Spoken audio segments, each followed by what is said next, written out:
महाराष्ट्र आणि केंद्र शासनाच्या एकत्रित महात्मा फुले जन आरोग्य योजना व पंतप्रधान जन आरोग्य योजनेचे काम करणारे आरोग्य मित्र या आरोग्य मित्रांच्या मागण्या पूर्ण न झाल्यामुळे महाराष्ट्रातील सर्व आरोग्य मित्र आजपासून बेमुदत संपावर गेले आहेत।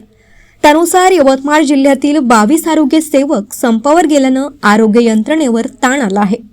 गेल्या वर्षभरापासून पगारवाढी संदर्भात मागणी करून देखील पगारवाढ होत नसल्यामुळे अखेर त्यांनी बेमुदत संपाचं हत्यार उपसलं आहे। किमान वेतन कायद्यानुसार देखील आम्हाला पगारवाढ केली जात नाही। आमच्या मागणीवर कुठलाही विचार न झाल्यामुळे आम्ही आजपासून बेमुदत संप पुकारला आहे। जोपर्यंत आमची मागणी पूर्ण होणार नाही तोपर्यंत आम्ही संप मागे घेणार नाही अशी भूमिका आरोग्य मित्रांनी घेतली आहे। च्या अगोदर सर आम्ही 23 ऑगस्ट मुंबईला म्हणजे संप झाला होता एका दिवसाचा। त्यामध्ये त्यांनी आम्ही मागण्या ठेवल्या होत्या।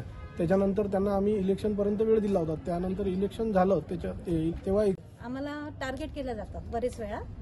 तर आम्हाला एवढंच म्हणायचं आहे की आमची जिल्हा बदली झाली नाही पाहिजे, जिल्ह्यातूनच आमच्या ड्युट्या लागल्या पाहिजे। आणि बस एवढं। माझं नाव अपर्णा असोले।